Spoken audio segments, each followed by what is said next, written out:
जय जिनेन्द्र। आवाज आ रही है मेरी बराबर?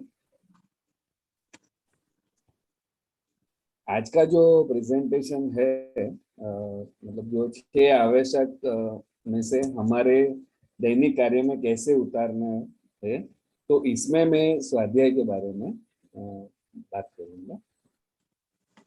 जैन धर्म में गृहस्थ के लिए 6 आवश्यक होते हैं, जिसका पालन हमें हमेशा करना चाहिए।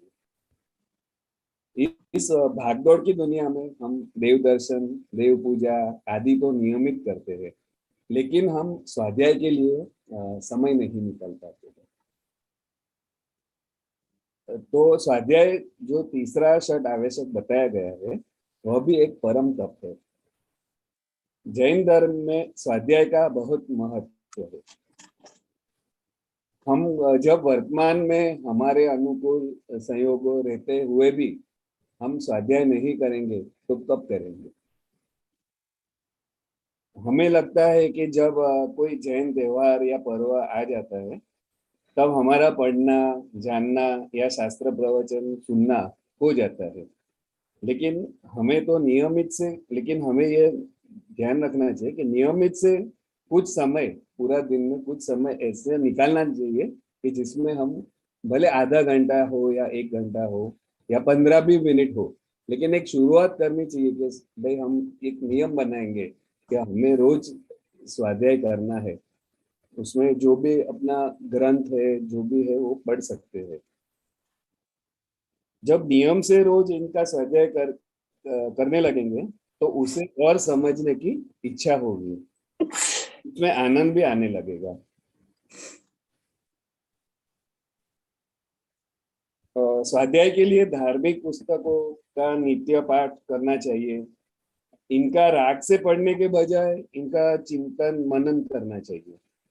यह हमेशा ज्ञान, शास्त्र जो हमारी जिनवानी है, वो हमारी माँ के जैसे है।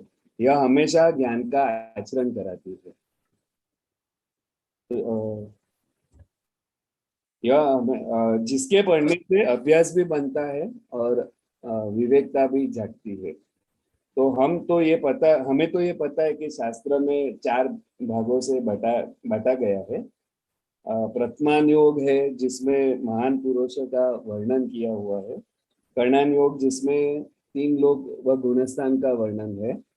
चरणान योग, जिसमें गृहस्थ और मुनियों के संबंधित आचार का वर्णन है। और द्रव्यान योग, जिसमें तत्व का बहुत ही सुंदर वर्णन किया है। वर्तमान योग के पुराण में महापुरुषों के जीवन चरित्र और उनके पूर्व भव के बारे में जानकारी मिलेगी। वह कथानक के रूप में है।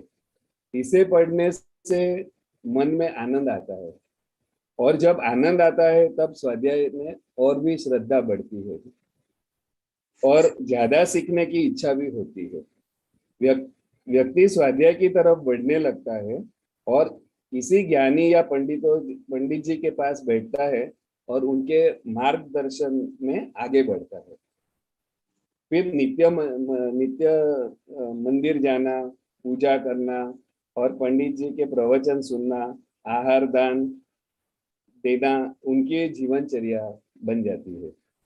इसे हमें यह विचार करना चाहिए कि 84 लाख योनि में जो के पश्चात जो हमें इस मनुष्य जीवन मिला है, तो हमें अच्छे कर्म कुछ किए होंगे, तभी हमें ये मनुष्य जीवन मिला है। तो ये जीवन बहुत ही अमूल्य है। तो उसमें अपन क्या करते हैं, हंसी मौज मस्ती में अपना जीवन बिता देते हैं। तो कब मृत्यु आएगी वो तो हमें पता नहीं चलेगा। तो इस दुनिया में कब चले जाएंगे उसका हमें पता नहीं चलेगा। इसलिए समय रहते ही अपना जीवन को उन्नत बनाना चाहिए, क्योंकि कर्मों से लड़ने की ताकत तो सिर्फ तो स्वाध्याय से ही मिलती है। स्वाध्याय का अर्थ है स्वयं को समझना, निज आत्मा का जानना, स्व और पर का भेद विज्ञान करना, जो हमारे अंतरंग परिणामों है उसको शुद्ध करके वस्तु स्वरूप को समझना। स्वाध्याय तब से संवर और निर्जरा होती है। इसी प्रकार स्वाध्याय को कर्म निर्जरा का कारण ही नहीं, परम तप भी कहते हैं। इसलिए अपने जीवन में स्वाध्याय का होना बहुत जरूरी है। इसका चिंतन मनन करते हुए हम मोह जाल के में छूटकर अनंत पद को प्राप्ति कर सकते हैं।